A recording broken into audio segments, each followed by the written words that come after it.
All right, well, ladies and gentlemen, welcome back to RickCast. What is on my hat? Oh my gosh, I got little fuzzies.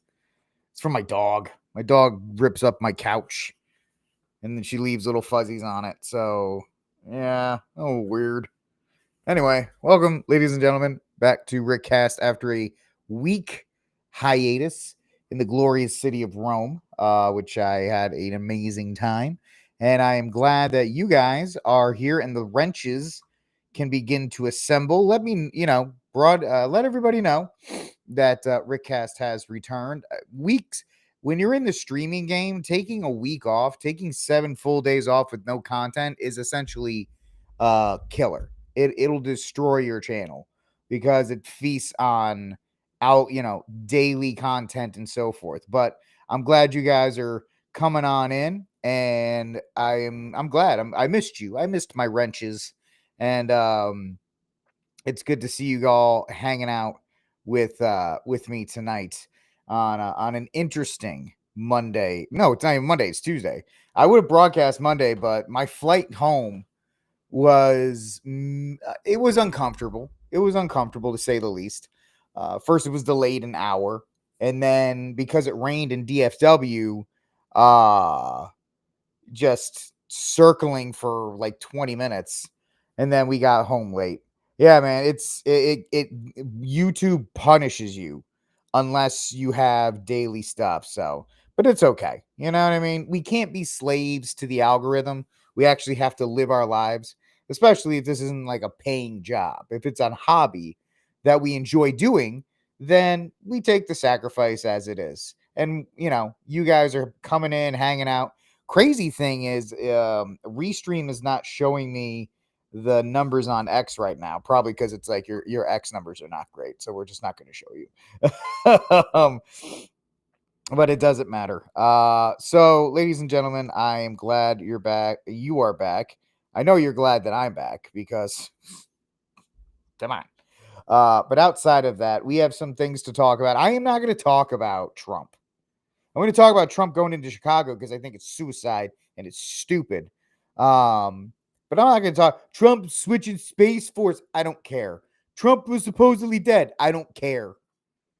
Uh no, Catholic Jedi, you're good, man. That was the 1 week you could have things happen to you with zero consequence to it. But yes, so Rome was great, hot.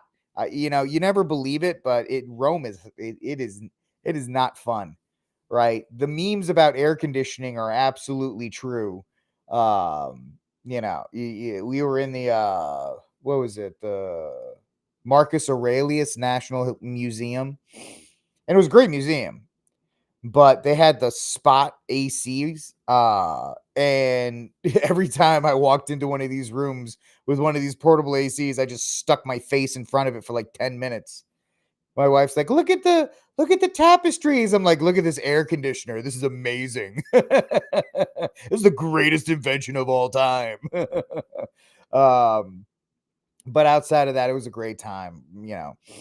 The highlight, I think, for me, there's a bunch of things, but the thing I know this audience would appreciate the most, the highlight of my trip was going to how many men did I kissed all of them. All of them. Or just if you saw the movie Talladega Nights, Ricky Bobby, that was me. I was like, hello, my Italian men. I don't I don't kiss on the cheek, baby. I go full Italian. um that's a great question. I didn't have a turkey club in Rome, Dean. I had a club sandwich at the airport, and instead of turkey, they used chicken. So, and it was really good. It was probably one of the better sandwiches I had on the trip. The Italians don't do sandwiches unless it's those thin cut slices really well. Um, but like I ended up having a burger at one restaurant, which I didn't plan to. It was the only thing that I found appetizing. It was probably the worst burger I've ever had because the Italians don't know anything about cheeseburgers. They know pizza and pasta and stuff like that. But the rest of the time, the food was amazing. Highlight of the trip for me, for you guys, that I think you would understand two things. Didn't get a chance to unpack her, but tomorrow night, a new addition to the wall of crap. It's not crap, it's the wall of our Lord and Savior and a bunch of crap. The one and only Luce will be joining the wall tomorrow night. She's in a suitcase. I wasn't able to unpack her. So I was able to get Luce. I got a couple Luces, one for Steve Cunningham, one for a couple buddies of mine. So Luce will be making an appearance. She will be joining me on the panel starting tomorrow. 2, and I think you guys will appreciate this one more, the Holy Steps. So St. John Lateran is one of the my actually 3 things. Actually, as I say, my wife and I were able to go through all 4 holy doors. St. John Lateran, we went through 4 holy doors. St. John Lateran, St. Paul outside the walls, St. Mary Major, and St. Peter's. We went through 4 of the holy doors. I did see Pope Leo the 14th on Sunday. My wife and I were walking around on Sunday, and there's this little restaurant outside the Vatican. It's outside the Vatican, outside of St. Peter's Square. I think it's still the Vatican City, called St. Michael's Cafe. Great, like chicken cutlet sandwiches and stuff. And we stopped there for a Coke Zero because I like the Coke Zeros there because they're not like here. And then we heard the crowd cheer, and I looked at my watch. I said, "Honey, it's noon." And my wife goes, "What does that mean?" I go, "Pope Leo's out on the balcony." And we ran over, and if you check out my Instagram page, I saw it's a picture of the building in a little tiny open window, and that's how close I got to see Pope Leo the 14th. And it's great to see him. You know, it was awesome. It was great to see Pope Leo the 14th there. So that was fun. So I got through 4 of the holy doors, which was great. It's crazy. St. Mary Major, where Pope Francis is buried. Pope Francis is buried on the same side of the whole as the holy door. So they walk you through the holy door, and then they extend the line out past Pope Francis's tomb before you go into St. Mary Major. I'm like, oh, that's interesting, but say what it is. But outside of St. John Lateran, there's another church, the Church of the Holy Stairs. And those are the stairs St. Helen brought back from Israel. And then we went to the Church of the Holy Cross of Jerusalem. I believe that's the name, where it had like pieces of the Holy Cross and some of the thorns. And that was a pretty spectacular church as well. But the Holy Stairs, I don't even know how many stairs it is or how many actual steps it is, but I climbed. You can't stand on it. Obviously, you can't walk up it. You have to go on your knees and climb up every single step of the stairs. And they have 3 sections where our Lord and Savior bled. And you can see it like because there used to be marble, but they have wood covering it so the marble doesn't get destroyed. And they have a window between different like 3 sections, one in the beginning, one in the middle, one at the end, where our Lord and Savior bled, and you can see it. And of course, I had to touch my cross, my necklace, which some of you have seen. I touched my my crucifix to all 3. And I have bad knees. I have bad knees. Insert your joke here. And it was painful, but this is how crap. It was painful, but it was beautiful. It was painful, but it was awesome. And it was just it was an amazing thing to do. Because you go up there, and the way like the walls are kind of slanted pointing towards our Lord, and at the top there's a painting of him crucified on the top. It's just it's you can't describe it, and you can't take pictures of it either. They don't allow pictures or video. I'm sure people do it, but I didn't do it. And so that was awesome as well to do the holy steps, the 4 doors. We went to the Church of the Holy Cross of Jerusalem. What's another one we did? We did a bunch of stuff.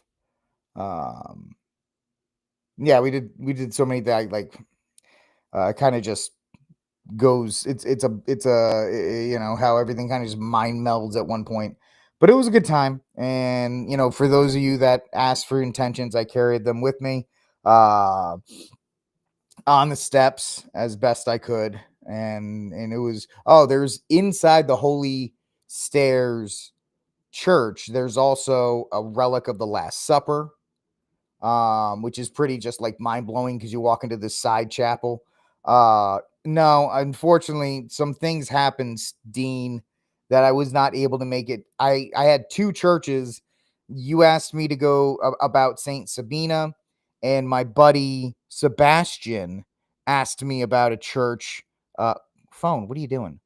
And unfortunately, because the trip got sideways a little bit the first couple days, um we couldn't get to some of the other places that we wanted to go to. Where um he said, oh, he might have told me, but there was another one that he wanted me to see if I could yeah, he told me, and I couldn't get to it. So I apologize, Dean. I know I said I would get there.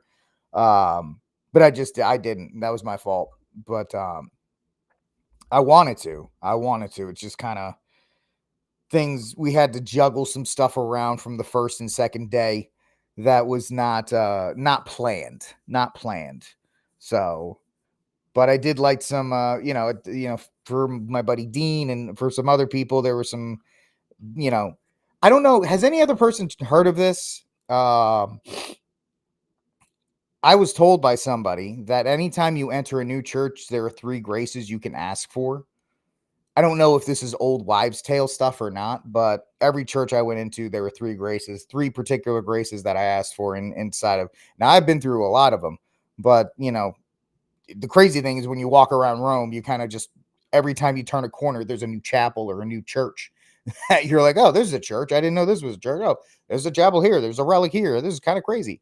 But no, Saint Sabina is definitely a place that I want to go. And we had stuff lined up for this trip that we wanted to get to that we couldn't get to, which was disappointing. And the crazy thing is when you go to a place like Rome that has the Roman Empire and the Catholic Church and the history, all these other things like slammed into one, no matter how much time you think you don't have enough time. And most people, when they go, they try to hit the big stuff like the Colosseum. They try to walk through St. Peter's Square just to see how huge it is. And there's a couple other things that you go to, but there's museums and there's small chapels and there's these other places and there's this other stuff. And you never feel like you're able to hit everything. You just don't feel like you can get there. So I apologize. I did let you down, Dean. I know that much. And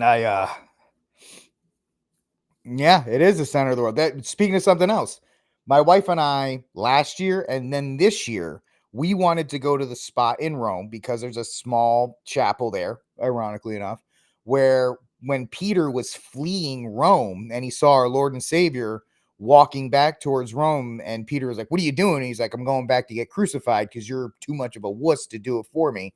There's something there. It's in Treveste, and it's on a hill, and we wanted to go last year, but it was raining, and so we couldn't get there. And then this year we wanted to go. It's just like it's crazy the stuff, all these little things that you want to go to, and it's just it's something that is just it's nuts.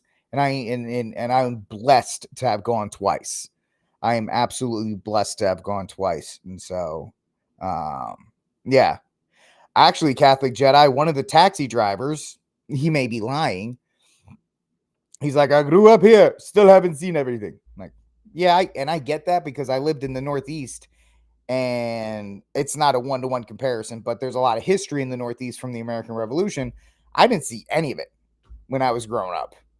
Like, I never done the Freedom Trail. I haven't done half of the stuff that you could do for revolutionary history up in the Northeast. So I can imagine if you grow up in Rome, you're like, oh yeah, great. There's the Colosseum. There's where all the stupid tourists go. Oh, this is the pizza parlor where all the dumb tourists go. That's honestly, if I grew up in Rome, all I would think about is like, oh, this is where all the dumb Westerners go. This is where all the dumb Americans go. So I try to avoid it at all costs. So it is what it is. All right, I think I've wasted enough time talking about that, but it was great. I missed you guys, and now we are back and we are getting after it tonight. Infowars drama taking place, and it doesn't matter how strong a media organization appears because it's a competitive. People want to be in podcasting, they want to be in television, they want to be in all these things until you realize how cutthroat it is. How absolutely cutthroat it is. And it's hard to have professional relationships in this business because everybody's fighting for the same amount of eyeballs when you look at it that way. You know, if somebody will easily stab you in the back if it means they'll get more viewers. And this is true across obviously all platforms: television, sports media, news media, entertainment media, Catholic media. Sorry, it's the truth. People will absolutely stab other people in the back if it means they'll get a couple more views. And you're seeing it right now. The drama that's going on at Infowars, you know, it runs very deep to the fact that you have apparently, from what I'm hearing, there's a divide in the Infowars inside of Infowars. Where the people that believe Owen and the people that believe Alex Jones. If you missed it last night, Owen Shroyer casually was just like, yeah, by the way, I'm leaving Infowars. Thank you, Bellator. I missed you guys. Thank you for having me back. I'm back in the Matrix. But yeah, it's crazy how people want to get into this game, not realizing how much of a blood sport it is. And if you don't have the gene, well, not the gene, if you don't have the willingness to stab somebody in the back and smile at them, and this across one, I'm not talking about a specific silo, whether it's Catholic or sports or news or movies, it's across all of them. All of them. All of them. If you're not willing to stab somebody in the back and smile to their face, I don't think you're going to be that good in this business. There's two ways to do it. You're either like the Dr. House, you're Gregory House, where you're the best there is, the best there was, and the best there ever will be, and you just naturally draw people to you. There are some that they just have it, right? They just have it, and they're skilled and they can get it done. And then there's the other, there's the rest of us idiots, where we're fighting and clawing and stabbing each other and saying stuff behind our backs and all these. Now, this is not true for everybody, but it's true for a lot. You know, you just look at guys who have been in podcasting or sports media. Sports media is one of the worst. The longer you're in sports media, the more enemies you have among other journalists. Anyway, excuse me. So yeah, Owen Shroyer was just like, yeah, by the way, I'm leaving Infowars. And Alex Jones lost his mind this morning. He just went after him. Now, we all can agree that Alex has not been Alex. Yeah, Bellator, you're 100% right. Some people have the gift. Some people have it. And they just, you know, they turn it on and they ooze charisma. And those used to be our movie stars, right? Those used to be our television stars. The people that could just ooze charisma. And you're like, man, that's the coolest guy or the coolest girl or whatever the case may be. Those people have it. The rest of us, people like me, we're fighting for whatever we can. And I'm not trying to make myself a martyr here, but I refuse to go scorched earth on people. You know, people are going to watch, they're going to watch. If you don't want to watch, you don't want to watch. That's fine. I don't really care. But we're going to talk. Obviously, I got a lot to say about this. I'm going to talk more about it. Second thing I'm going to talk about, I don't want to talk a lot about Trump. I don't want to do politics anymore. Sorry. If you're here for that, unless it's like a dominating thing, I'm not going to talk about politics. It's boring. And it's like talking about the weather at this stage of life. But I am going to talk about the stupidity of Trump going into Chicago. MAGA dummies are cheering the arrival of Trump bringing the troops into Chicago, and it's like, no, you should not be celebrating that. That is quite foolish. But I'll make fun of those people in that segment and calling them silly monkeys because of it. And it is what it is. So Yeah, it is interesting to see all these things go on, and it is what it is. It's very true, Michael, where he says, I always figured he was half reporter and half WWE personality. Oh, Alex Jones? Yeah. I mean, he's bombastic. That's his thing. Now you got to give Jones his credit. The guy's been doing it for how long? So, I mean, he is the guy. He used to be the guy. But yeah, we're going to talk about how the Fed should just stay out of Chicago because it's a bad precedent. Nobody wants to believe me. They all, yay, Trump, blah, blah, blah, whatever. Doesn't matter. And then finally, yeah, I think that's it. I'm not going to do any entertainment stuff tonight. It's going to take me a while to build up the entertainment channel again. RickCast reviews, but that's fine. We'll slow and steady do it. It's all good. It's all good in that regard. Anyway, like, subscribe, share, hit the notification bell if you like this content. Helps the show grow if you're into that kind of thing. And yeah, we will get to this. Just happened, but we're going to talk about this real quick, which is, and sorry, because I was gone for a week, my entire setup is just not right. So you guys are going to be watching me reset it on the fly. Let's see. Let's screen share here. Let's give a shout out to this sponsor of this program. That is tradflags.com. Tradflags.com. Thank you. Big thank you to Keith and all the people over at tradflags.com. The month of September is here, ladies and gentlemen, which means you should go and get your 7 Sorrows of Mary flag at tradflags.com. Tradflags.com. Do me a favor, if you are going to go buy the 7 Sorrows of Mary flag at tradflags.com, use the promo code RickCast. Save yourself 10% on your order at tradflags.com. Big shout out to Keith and all the great people over at tradflags.com for supporting the program and, being one of those that will go out and support fellow Catholic content. I mean, this is really Catholic content. I'm just an idiot that is lucky enough to be Catholic. Anyway, tradflags.com, promo code RickCast. Get the 7 Sorrows of Mary flag today.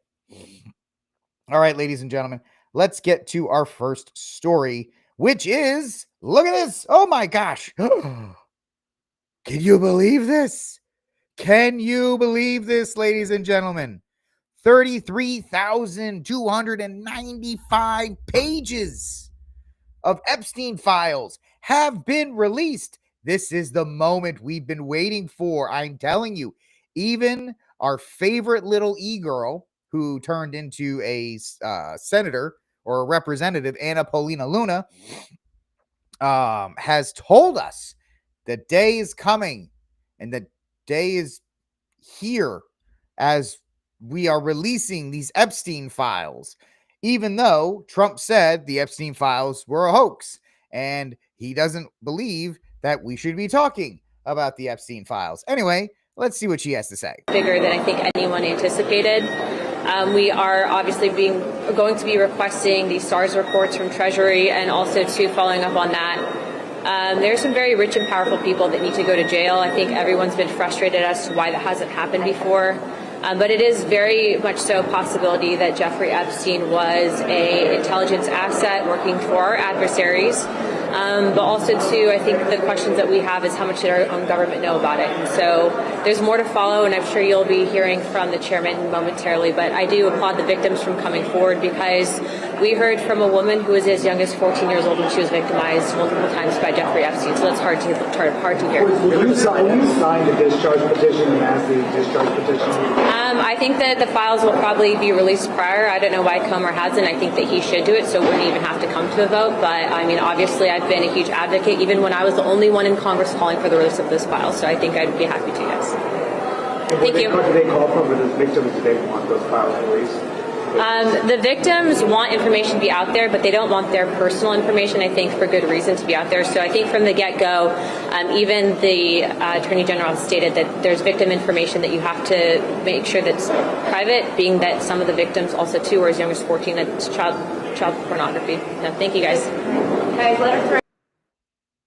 Oh, Anna, that's so cute. Anyway, so I'm not a big fan of using Grok, but this person said, hey, what is on the Grok thing? Or what is on these new 33,000 pages? So according to these, consists mostly about 97% of previously public documents, including videos of Epstein's death, Maxwell's court filings, an IG report on his death, and a memo from AG Bondi to FBI Director Kash Patel. The new material, which may be under 1,000 pages, includes flight logs from 20 to 2014. So I don't think you're getting much. I'm not going to report much on this because you got to go through all of them. I used to have a meme where it was just a blacked out page because that's all you're getting. You're getting redacted file. That's all this is. It's a distraction. I don't know why people are even still fighting this. Trump has told you you're not getting it. And whatever this is just red. It's just meat for the base. Oh, look, there's 33,000 more files. Oh, here, have this. It's all great. Okay, whatever. It's not what it's not what people want. It's really not. So most of it is probably redacted. And if it's not redacted, it's stuff you've already seen. So I don't know why people even care. Anyway, so that's happening. I don't know if anything's going to come from it. I doubt that, but we'll see where that goes. Here on RickCast, like, subscribe, share, hit the notification button if you like what we are doing here. Let's get to the story of the day. The story of the day that I want to talk about anyway. And since it's my show, we're going to do it that way. And that is this story from yahoonews.com. MAGA star. I like how the left-leaning media cannot they love covering this kind of stuff. MAGA star kicked off Infowars for turning against Trump. Well, then I'm in trouble because I'm not a Trump sycophant. And I guess that is what it is. Now, I had the pleasure, thanks to Magdalene Rose, of interviewing Owen. And it was right around the time that the bombing of Iran happened. And Owen and I were on the same page as this is a bad idea. And you could see Owen actually exercising his interpretive powers outside of the hive mind, which is a dangerous place if you want to be in right-wing media. Right now, if you want to be accepted and popular in right-leaning media on Rumble, on YouTube or X or IG, you kind of have to pick a lane. You have to either be pro-Trump or anti-Trump, which is bad for me because I'm neutral Trump. I don't care.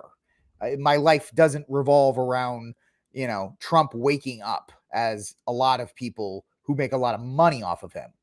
Alex Jones is one of those people who has been ride or die with Trump since 2016. And it's, Elon Musk and others helping out, his post Sandy Hook lawsuit and all these other kinds of things. But Owen I'll tell you this much. He's one of the smartest guys in the space. He's one of the most well-prepared guys in the space. You just watch him one day. The guy knows, he knows his subject matter and he knows his arguments. So he dropped this video last night and I'll show it to you about him leaving. So here we go. Perfectly clear to Alex an hour ago. Now, I wanted to meet with Alex in the office tomorrow, and I told him that. I told him that last week after I left the studio. He texted me, and I said, Alex, let's talk next week. I said, I don't want to talk about it now. I'm done for the week. Let's talk next week. We communicated a little over the weekend, and then today I said, let's meet. Let's have a meeting tomorrow before your show, whenever you want. Let's meet tomorrow before your show, and maybe we can talk this out, work it out. And he said, no, let's just talk now. And so he called me. Now, my intentions, and I told him this, I wanted to go in this week. I wanted to go in tomorrow. And I wanted to finish this week, and I wanted to finish positively at Infowars. And, I even said if he wanted me to kind of stick around like a satellite to go down with the ship, that I'd be willing to play some sort of a satellite role to go down with the ship and be a part of that and continue, wearing the name on the front of the jersey for at least some semblance while it's still ongoing. And he didn't express any interest in that. And so he told me that he didn't need me and good luck. And that was that. That was that. So I wanted to make this announcement on Infowars. I wanted to make this announcement with Alex. That actually meant a lot to me. That's what I wanted. I wanted to leave in a very positive fashion. I wanted to announce it to the Infowars audience on the Infowars airwaves. I wanted Alex and the crew and everybody to be there, and I wanted to shake Alex's hand. I wanted to thank him for everything. I wanted to just go down memory lane of all the things that we've done. But he wasn't interested in that. And he said, don't come in this week. So that was that. So now here I am announcing that it's done. I will not be on Infowars. I don't know if ever again. Won't be hosting the War Room this week. And I don't really know what else there is to say about that. Other than it's not how I wanted it to be, but I was left with no choice.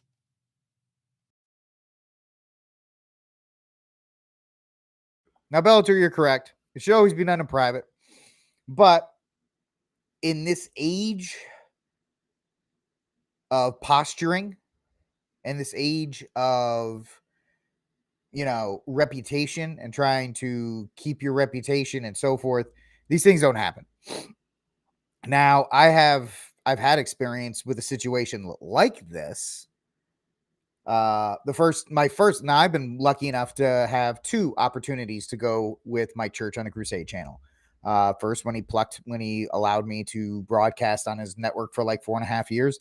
And then when I came back for another year before things just kind of got in the way, and I wanted to start doing trainings on Saturdays, and that's the show we kind of talked about. So, and I, ironically enough, and you kind of figure this out in media. If you watch sports media, guys go back and forth between like ESPN and Fox all the time, or CNN and MSNBC. They always kind of go back to the same places. But the first time, Mike actually did fire me. He just kind of called me up. He's like, "All right, man, I got to let you go." Yeah. And it came out of nowhere. And I was like, all right, well, I guess I went off on my own, and neither one of us discussed it out loud, and I won't discuss the parameters of what we talked about. I'll just say he called me up and he was like, "Yeah, I got to let you go." And that happens because you could equivocate sports to media. It never ends. It rarely ends the way you want it to end. In these situations, very few of us get the John Elway ending where you get to win the Super Bowl and ride off into the sunset. Now, Mike and I around the next year anniversary of his show, we contacted each other again, and he's like, "Hey man, do you want to come back and do like a Saturday show?" And I was like, "That's cool. I was open to it." And we did it successfully for a year, to the point where I did coverage of the election and all these other kinds of things. And we went our separate ways. And I was just like, "Hey, Mike, this stuff's the Saturday show is great. It's just that training, I want to do some armed papist stuff, and the training is good days on Saturdays, and I don't want to start recording that kind of thing." So I was like, "I can't do this for a while." And we kind of left it off on those terms. So I've had it both ways. I've gotten the call where it's like, "I got to let you go." And I've also had the ability to kind of go our own ways, ironically at the same network. But it happens. And apparently there is a huge rift inside of Infowars right now. There is a huge rift because the reason Owen is leaving is because he believes that Alex Jones is censoring him on Israel and censoring on him for being too hard on Trump, which we know the MAGA base in Infowars, the Venn diagram is essentially a circle. The two circles of the Venn diagram, they're right on top of each other. So I get it from Alex Jones' perspective that the moneymaker for his show is Trump, which is a lot of, I mean, every liberal YouTube channel makes money off of how much they hate Trump. So I get if Jones is like, listen, man, you're killing me with this stuff. But at the same time, you can't really go after somebody for it. And you can tell that Jones is not very happy with how this is working, because this is what he had to say today. He would try to control the show. He would whatever. Total lie. And then as all the articles come out and Jones censored Shroyer on Trump criticism and Israel. So let's see if Shroyer comes out and apologizes for it. Oh, no, he's going to say, I didn't really exactly say that. No, you couched each statement perfectly thought out and looking down at your notes to be able to lie about us and try to hurt this organization for your benefit so you can be a hero. You are a snake. You are a rat. You are a fraud. You are a backstabber. You are a handbiter. You are a disgrace.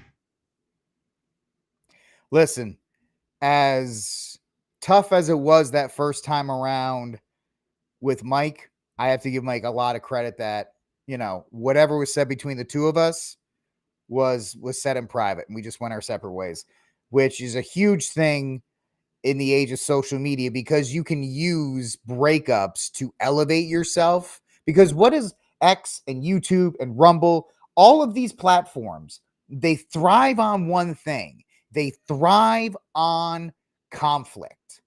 They push conflict, division. They want it. And the more divisive you are with somebody, the more controversial you are, the more whatever you are, outside of somebody like Nick Fuentes, the more they will just ramp up your content and push you out, because people click on conflict. People click on debates. People click on these things. So Jones is going to use this to push out Infowars, because he's got to do one thing. And I'm not going after him. He's got to protect the brand.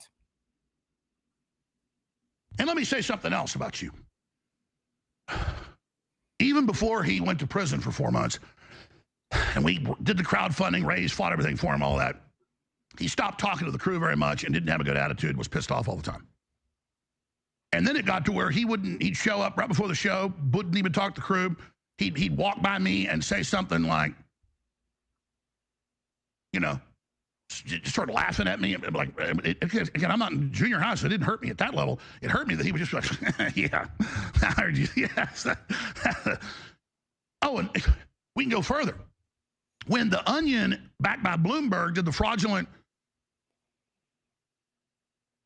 auction and got caught in all of that back in November, on November 13th, and I said, we're not leaving. This is a fraud. I'm filing emergency motion. The judge found it to be a fraud. Got a 2-day hearing on all that. Owen just left and just called the producer and said, I'm done, I quit. Even though we have a backup studio, I told everybody, hey, it's going to be fine. We have new backers, all this stuff, if we get shut down. He's like, I'm gone. Starts announcing, is this the time? Because Infowars is being shut down, he thinks. Announce his new network and funding and all this stuff. And then we're back the next day, and Owen just shows back up and does his show. And walks in and just looks at me with hatred and like slinks in there, just because he really wanted me to fire him so he could be a victim. And I confided just in a few of the producers. I said, he wants to be a victim.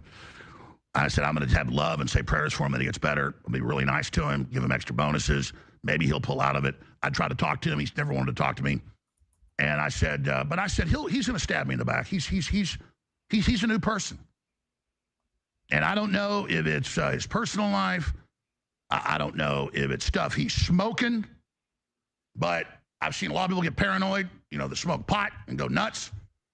But I can just tell you this right now, that I'm not here to be shit on or stabbed in the back. This Sorry for the crew language. isn't your punching bag. and we did nothing to you but be loyal. And your little 5-hour extravaganza of little puppy dog that doesn't know why, and he just wanted to come back and shake my hand and be nice, and then I kind of censored him and said, no, you don't need to host your show. You want to hear what he said in the phone call to me? I didn't record it. I was in the pool with my 8-year-old daughter playing with her Barbie dolls at whatever it was, 4 o'clock yesterday. I mean, that's a visual right there. Imagine Alex Jones playing in the pool. Look at this Barbie. This Barbie is this Barbie is a representative of the New World Order. Oh, even doing the voice hurts me. Brick, I want to highlight something you said. He pulls, Jones has never been the same since the Sandy Hook lawsuit. We know that. It's funny. That's the hardest he's been on anybody since the Sandy Hook lawsuit. He has not gone that hard. Like, he used to be a bulldog on people. That's the hardest he's gone on anybody. And it's crazy how this is going on. So my source is telling me that it's getting nasty because the rest of the staff at Infowars, because Owen had a prime spot. He had like the 3 Central to 5 hour block, right? It was him and Jones were the 2 headliners on that network at that point. And Owen had developed into quite a person, quite a talent. He's a talented broadcaster. I think he has the it factor. And it's interesting to see how Jones is reacting to this. But right now, the rest of the staff, well, let's go through the rest of the videos because we have an example of an interaction between Owen and Alex a while back, which people are highlighting. But I want to get back to what you were saying about college, because I think it's Hold on a second. Now, I am not a body language expert. I'm just a dummy with I'm a dummy with a camera. But I want you to watch Owen's face throughout this. I just got a call from Tel Aviv. It's got the call. Stop talking about Israel right now. Oh, it was straight out of Tel Aviv, huh? Yeah, Benjamin Netanyahu, my boss. Are you sure it wasn't Jerusalem? Stop right now. Or Washington, D.C.? I'm ordering you. Or Trump Gaza International? I'm in here every day telling Owen. I have to restrain him. Did you? Are you going to take the trip, Alex? You want to go touch the wall? I would love to go to Egypt. I'd love to go to Israel. I can arrange that for you. I want to go see the Great Wall of China. I mean, I'm going to work with Xi Jinping. Yeah, no, I would love to go see Golgotha where Christ was crucified. And I would love to do all that. I am not a body language expert at all, but this is this is like a bad first date awkward right now. Owen is not looking at Alex, and Alex is trying to assert some kind of dominance over this. And this is just awkward. And so it's interesting to watch. Would you kiss the wall? Like Vance? Probably to troll people, yeah. That'd be a good troll. That'd be a pretty good troll. I would do the opposite thing. I would refuse to touch the wall to troll people. No, listen, that's a Titus destroyed that in 70 AD. Mm-hmm. So you can't hate those people. And we say we're not Judeo-Christian. I know that. We are Christian. But the point is, it does Abrahamic religion and all that. We can't, you even hate the Jews of 2,000 years ago. My point is, Netanyahu. Are we having a history discussion now? Or do we have to do this now? It's because we disagree with a bunch of the bad stuff Israel does. We don't have to hate people. What's wrong with the solidarity? J.D. Vance also goes to the Catholic Church. He's Catholic. You go say hi to the Pope or whatever. My point is, you think somebody's bad if they go do this? Well, Vance visits the Pope. What happens? Pope dies. Oh, you think he killed him? He visits India. Nuclear war is about to break out. He dropped the trophy. All right, yeah, I don't care. Nick is Nick. I have no opinion on him. But you can tell in media spaces where you're just, as much as you're trying to be professional, if you don't like somebody, it comes across on screen. if there is an actual feud going on right now. And so there are two camps in Infowars right now. There's one camp that believes Jones pushed Owen out by censoring him, kind of like what Owen was talking about, that he's being told that he's got to kind of ramp back on what he's been talking about with Israel, got to ramp back on the anti-Trump stuff. And then there's another group inside Infowars, so it's split, that believes Owen was just kind of creating this fantasy in his own mind, that he was essentially being what Alex said, he's being a victim. So there's two spots there. And the hosts, right? There's a couple, there's a solid stable of people that are on Infowars. They all want his spot. They all want Owen's spot. So they're even if they believe that Jones is censoring them. I know Jones went on the morning guy. He actually did the same thing to the morning guy. He came on, did I censor you? Do I ever tell you not to do things? And the morning guy's like, nope, never told me to do anything. That's because he's getting a check from Alex Jones. We ain't going to say nothing. And it's interesting because Owen, it's a weird thing. Alex owns the network, but Owen trained a lot of the other hosts. And this is all stuff that my sources told me. So the other hosts don't want to betray Owen, but at the same time, they've got to look out for themselves, much like Owen is looking out for himself right now. Owen believes, and he's more, his 5-hour stream yesterday got over 1 million views. He's going to be fine if he launches a show. He's well known enough. He's got enough of an infrastructure behind him. I mean, if you have a well known enough name, you can survive in the social media space. That's what I've always said about Walsh and Knowles. If they ever wanted to leave the Daily, I know, wow, Rick was able to fit Matt Walsh and Knowles into why they should leave the Daily Wire into a random story. It's a gift. What do you want? But if you're well known enough, you can survive in today's social media age on X, on Rumble, on YouTube, on Getter. There's enough. So, excuse me. So, it's interesting to see this. Yeah, Infowars is a shadow of its former self. It was bigger back in the day, but it still has, check out its streams. I know Alex Jones does very well on most of his shows. Let's see right now if we can, I know they've got channels on Rumble. They've got channels on Getter. Their Infowars stream on X has 146,000. And then Alex Jones's network has 32,000 people watching right now. They have almost 200,000 people just on X watching. So it's still a force. I would still say it is a force to be reckoned with. Now, as I've said, I think a lot of people have looked at Alex Jones as like, he's not the Jones of 2016 through 2018 at the height of Trump in the first, but he's a more he's a more laid back one. But it's interesting. He's still there. The name still carries weight as long as Jones is behind it. So you have another media company, and this happens in every media company. And this happens if you are on a show with another person, if you are, look at the best example, and I'm not throwing shade at either one of them, but what was one of the most popular Catholic YouTube channels? It was Taylor Marshall, and I'm only forgetting him because I'm an idiot. What's the other guy? T&T.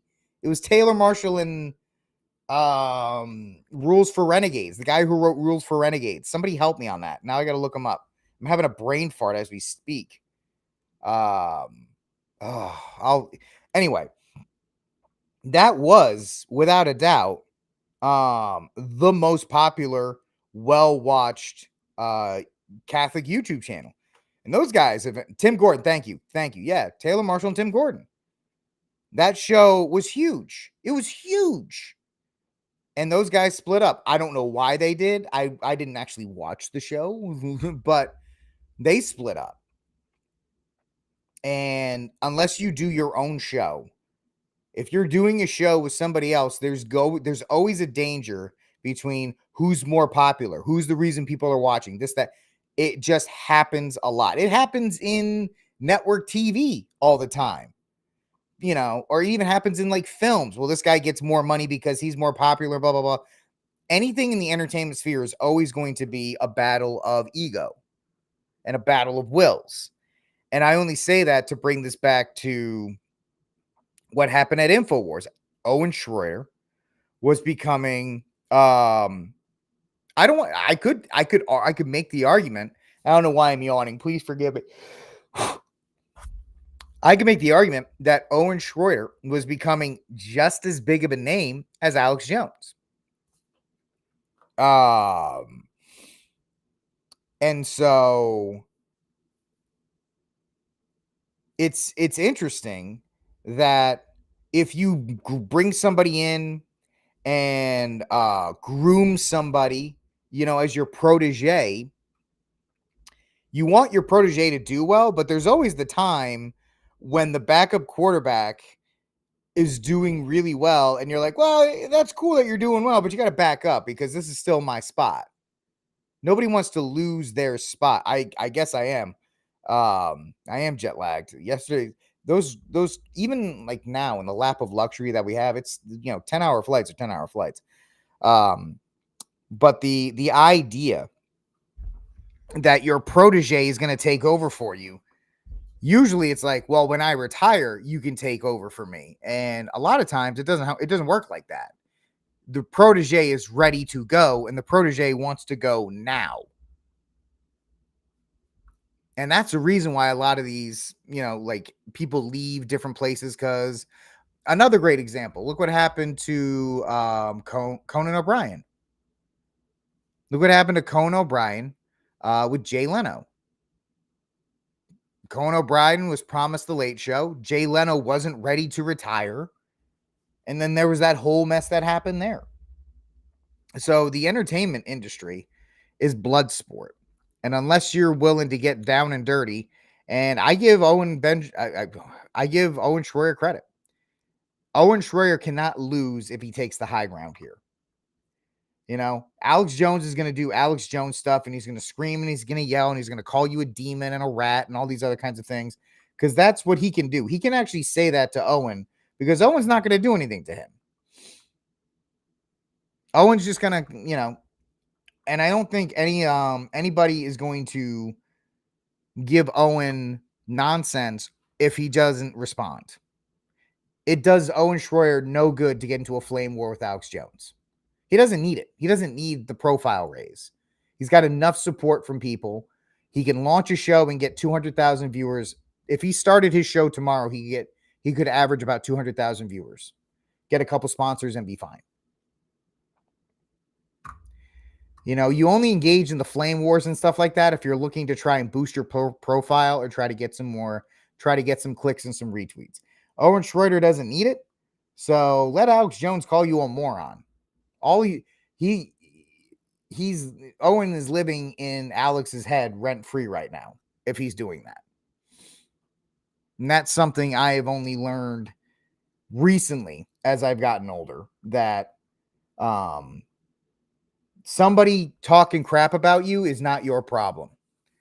Somebody's opinion of you is not your problem. If somebody doesn't like me, which is, a lot, it's not my problem. It's not. I'm sorry. It's not my problem if you don't like me. I'll do what I can, but I've got to make sure I concentrate on me. And I think Owen Shroyer is going to be doing that. And I think he's going to be fine. I think Infowars will be fine. It'll kind of continue to chug along as it is. All right, folks, this is RickCast. Like, subscribe, share, hit the notification bell. Let's get into our next story of the night because I'm running out of steam. Oh, man. Ooh. I got to do my chewy.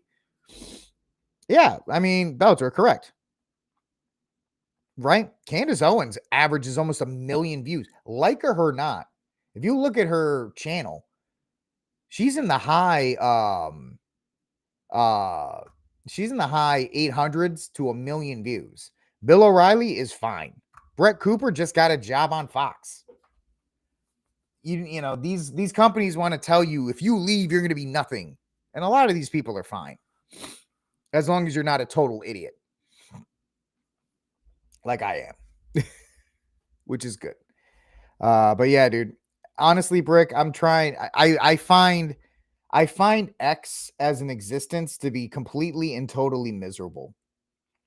I think X is probably the worst thing on the planet. Now, if you're successful on X and you get a lot of tweets and if you get paid from it, of course you think X is a great thing. But for the rest of us, it's just misery. It's just trash with people.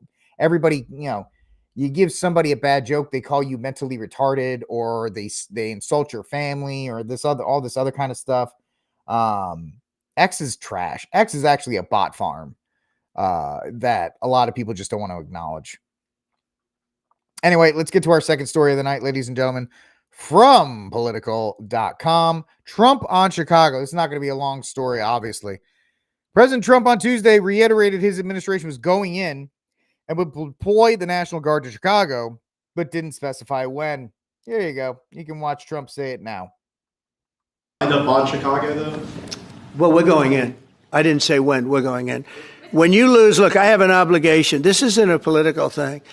I have an obligation. When we lose, when 20 people are killed over the last 2.5 weeks and 75 are shot with bullets. So let me tell you a little story about a place called D.C., District of Columbia, right here where we are.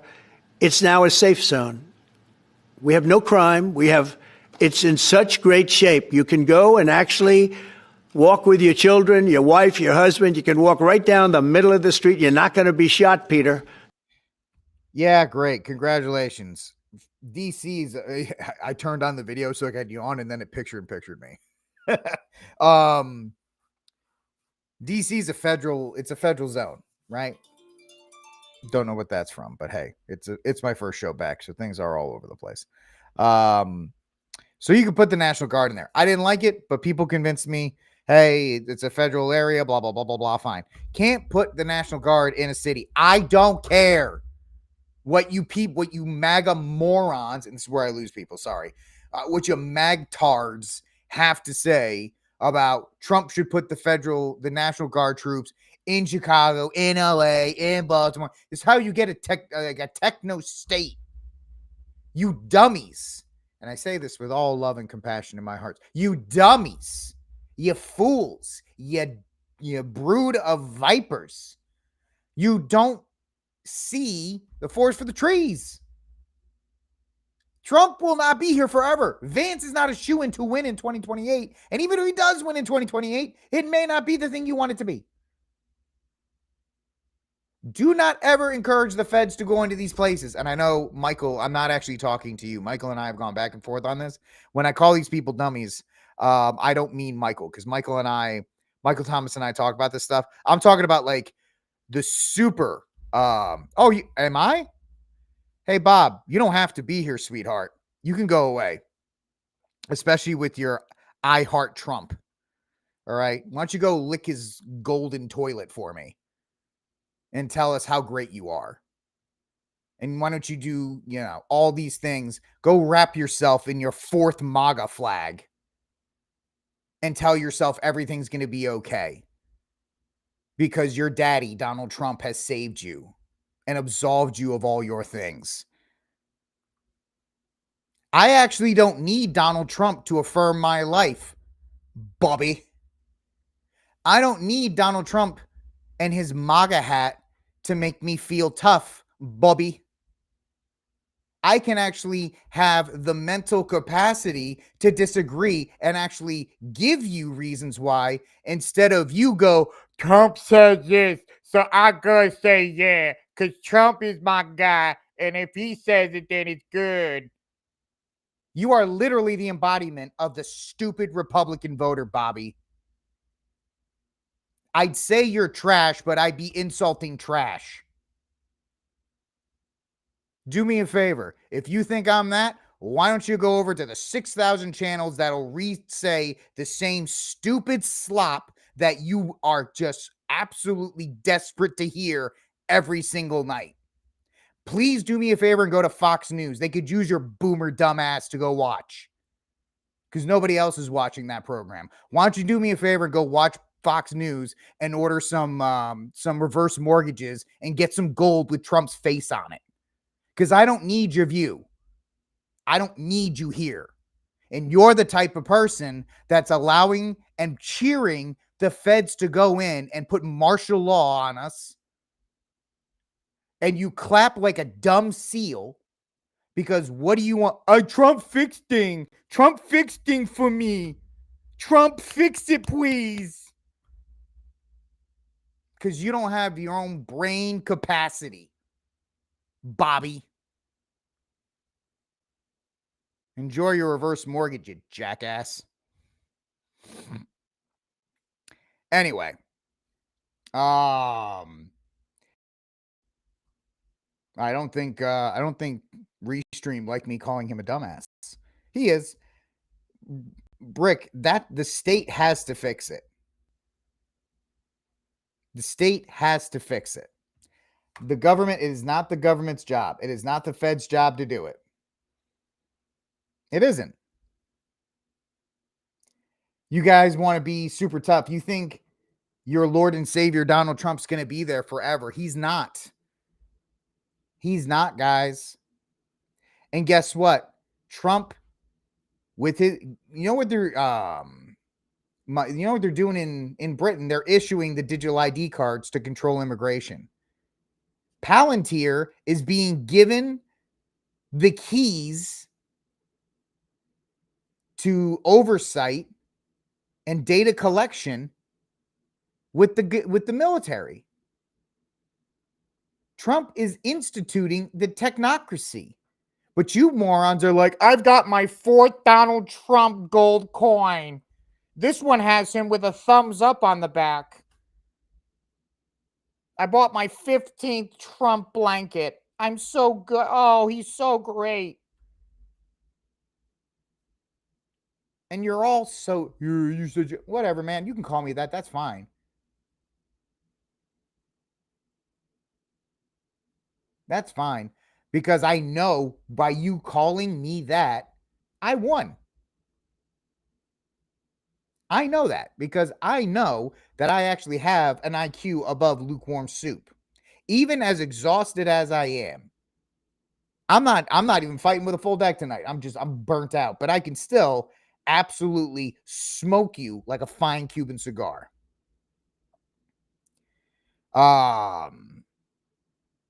It's fine. Cheer on the technocracy. It's way too late for people like me to even complain. It's way too late for people like me to complain because it's already being done. It's already being done in that regard. It's being instituted. But I can still, as a time, say, this is not a good idea.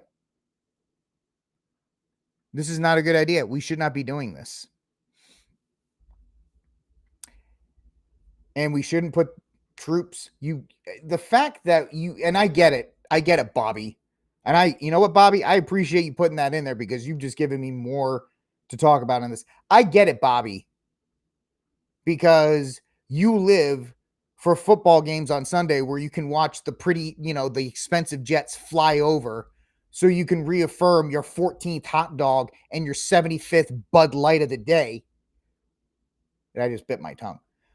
So I get it. Without Trump and the military-industrial complex, you have no role in life. You have no place in life. You have no purpose in life. Trump gives you purpose. That's cool. I get it. It's a false purpose, and you're not going to get anything from it, and you're going to find yourself disappointed when you're facing the wall with the rest of us. Did I see gold spots today? Hold on. What do you mean gold spots? Did I see gold spots? Give me emphasize. Anyway, let me wrap up this segment. Bad idea, bad Trump. That's my opinion. Now, Michael Thomas has made some arguments and some impressive arguments why these things should happen. Or, he's told me, hey, man, the government of the state of Illinois is not enforcing the Constitution of that state for their citizens. It's an interesting argument, and I appreciate gold price. I haven't. I appreciate Michael's argument because it's at least intelligent, not you're a pussy.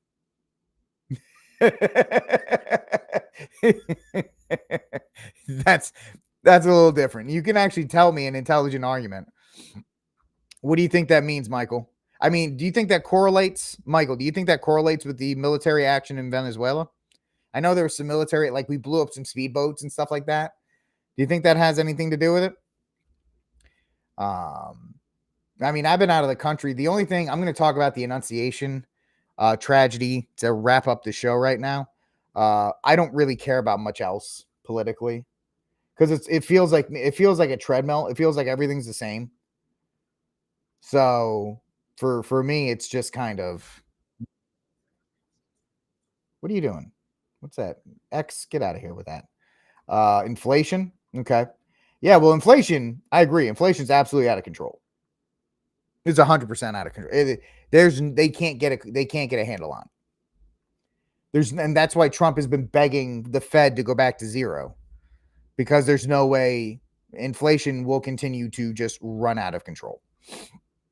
And people are starting to, no matter how much the Republican influencers are like, look how cheap gas is, look all this other kind of stuff. So yeah. Yeah, Michael, I agree. We're at a crossroads. I think the fall is going to be very interesting. Very interesting. Yeah, dude. Brick, I'm with you, man. It feels like a treadmill for everything. And being on X, it's the same AI MAGA slop accounts that are going on.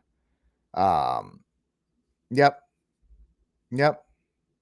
Brick, it's really refreshing when you can actually just go outside. I've spoken at length about other days where I've gone to the range and I've just hung out with a bunch of dudes and firearms instructors, guys behind the counter. The cool thing about ranges and gun ranges, I never served, obviously, but just hanging around a bunch of old vets, they're funny dudes. I appreciate hanging out with the old vets.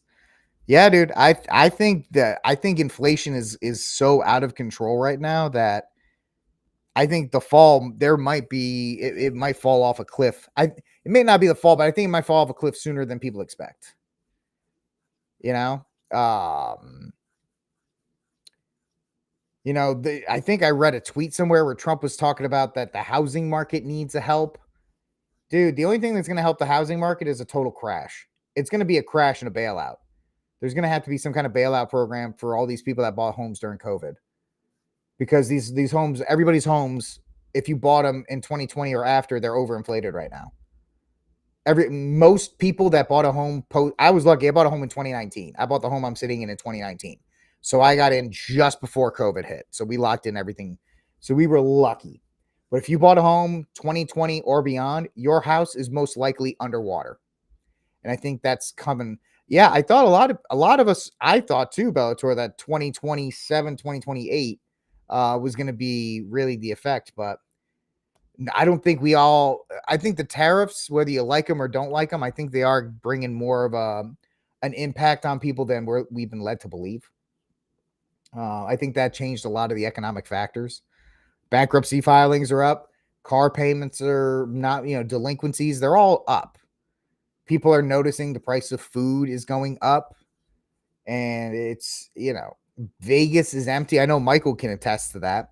Las Vegas is empty. And they're screaming and desperate for people to go there. Vacations are emptying out. So it's going to be interesting to see what happens in the fall quarter as far as how this is going to be looked at financially. Especially Christmas is going to be a bit.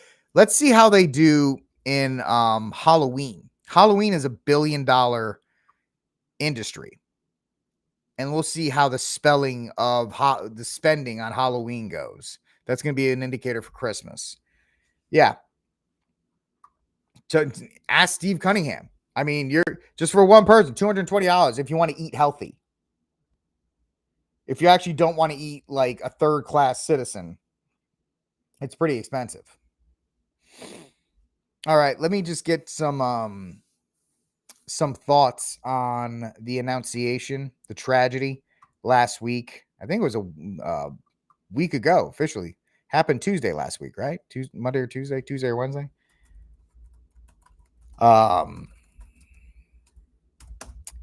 And first of all, it's absolutely tragic what happened at that school.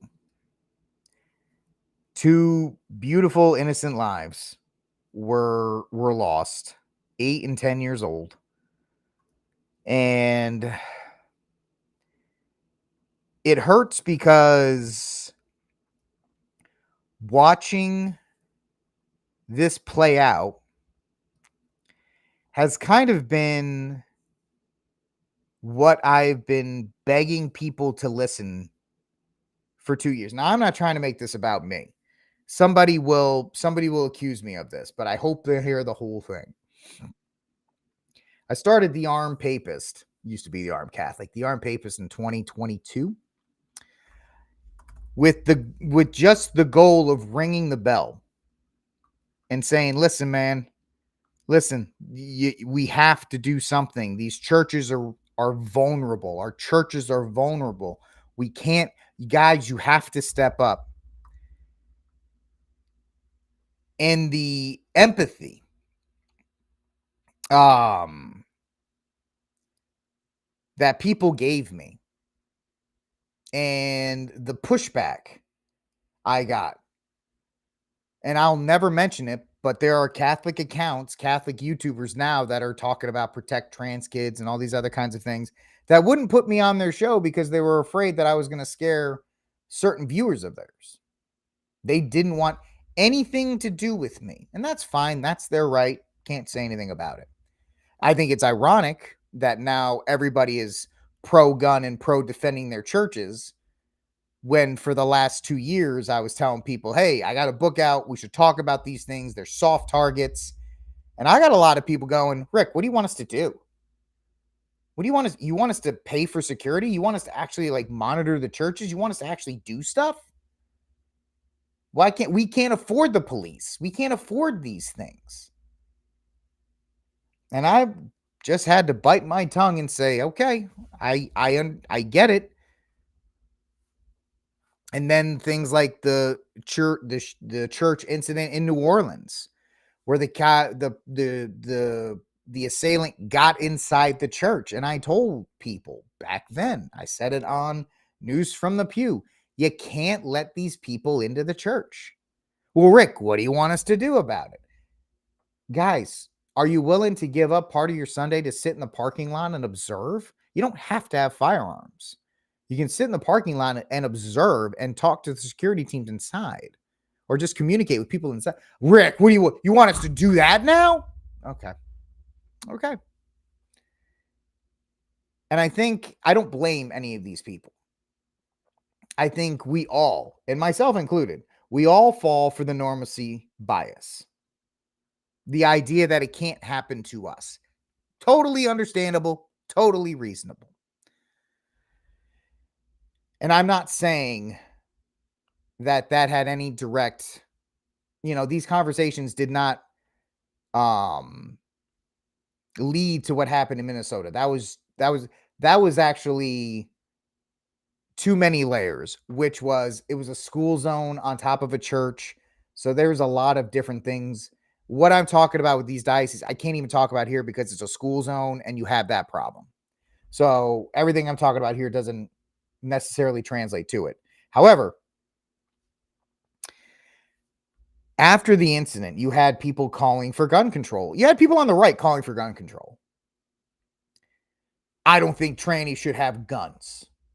I don't think we should allow them to have guns. We should make sure that trannies don't have access to firearms. And I know Joel Enders, friend of mine.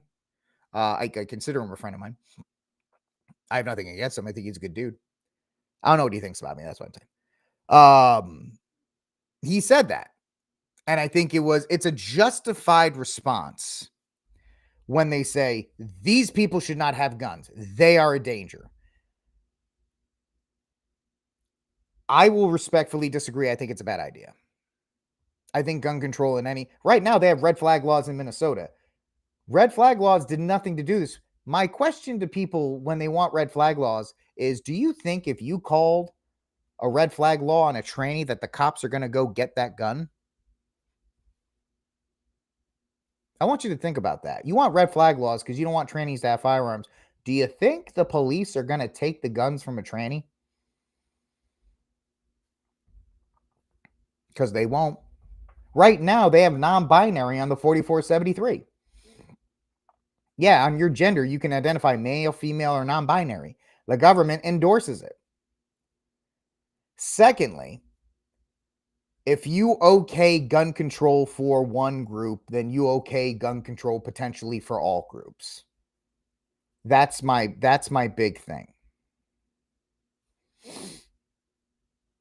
The asylums need to be opened up, Michael. You're correct. The fact that the asylums are not open is a terrible, bad thing. It is. But at the same time, what we could do now, and Thomas Massey did this, is the natural solution is get rid of gun-free zones everywhere. Gun-free zones need to be a thing of the past. I'm talking schools. I'm talking churches. And with all due respect, Your Excellency, I think you should not weigh in on restricting firearms. If the state allows it, I think you should allow your parishioners to exercise it. I know this might get me in trouble, but I'm not telling any bishop this. I am respectfully saying, Your Excellencies, if the state of Texas allows people to conceal carry, then you should allow them to exercise that right. Now, there's a whole thing about, and Joey Alavio and I had to talk about protecting the church, that I have a problem with men who carry at mass who aren't part of a plan. Carrying at mass is not a solution.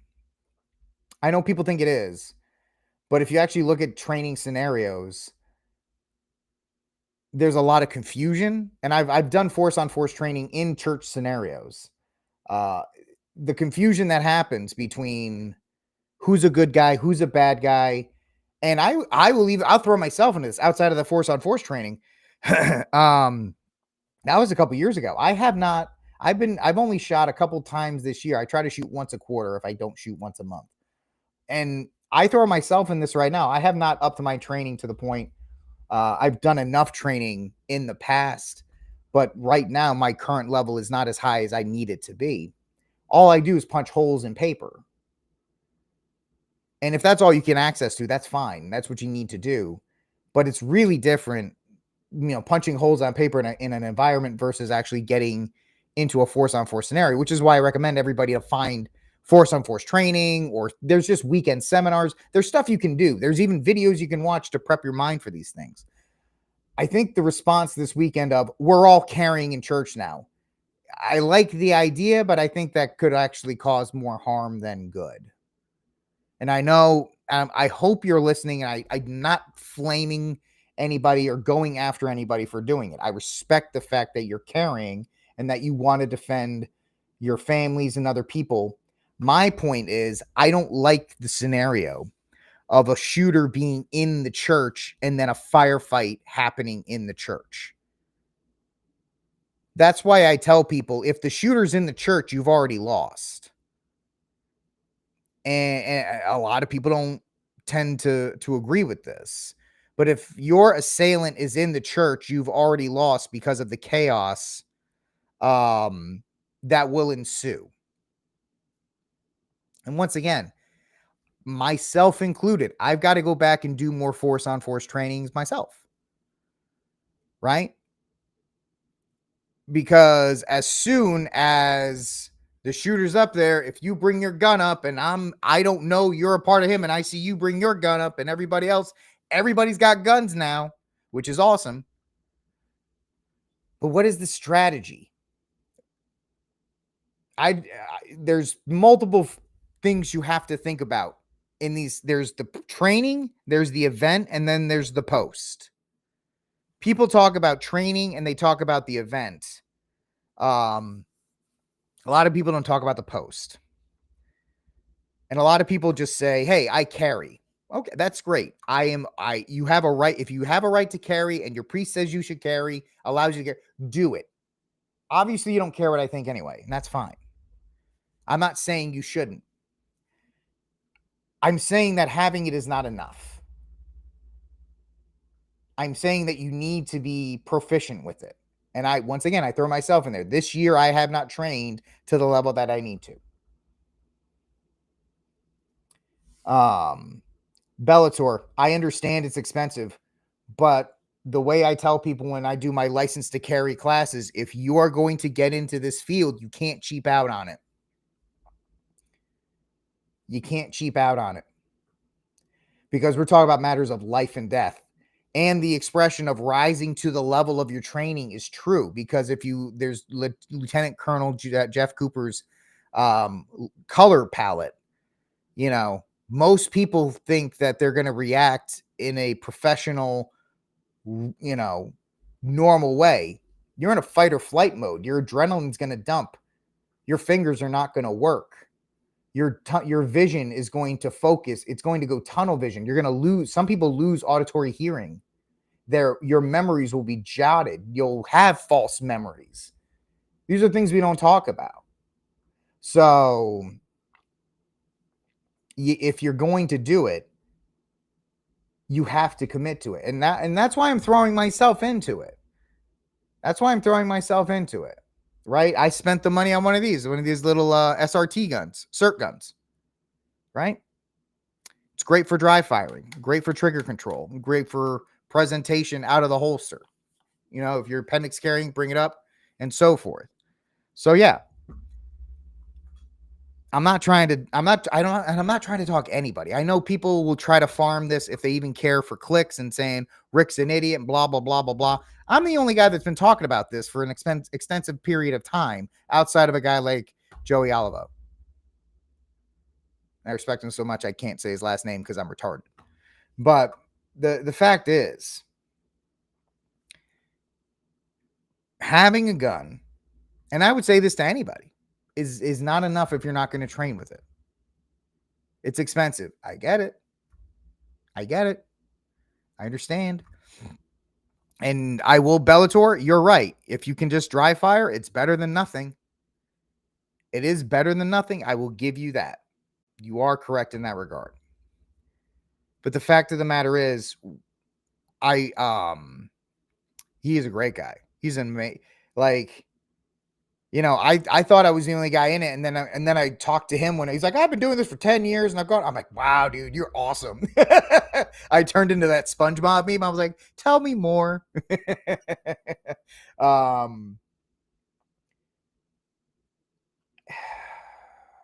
I sigh heavily because I know what I want to say, but I also know that I'm probably going to get ripped for it. Whatever. I hope this is not a fad.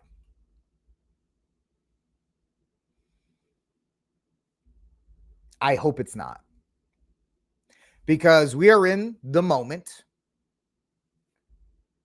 The memory is fresh. How many guys are going to be like this in 6 months? I'm asking as an obvious question. I'm not asking it to be mean. I'm not asking it to be a jerk. I'm asking it because human beings, the farther away you get from an event, the less likely you think about it. My hope is men will continue to guard and defend their families and their churches. But I also know that other things will come up for people to talk about. So it's one of these things where I hope we can keep the conversation going, and I hope men are aware of this, but I hope they're not doing it And I'm not saying they're doing it to farm on the memory of those lost. I'm not accusing anybody of that. I think people are jumping on the idea of talking about it. Michael, that's the big thing.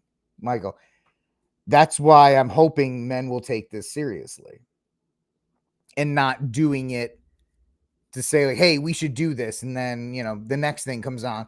Because there's a lot of people on social media. I'm not naming names. I'm not calling anybody out because I don't have anybody in mind. But social media tends to push us into different topics. Yeah.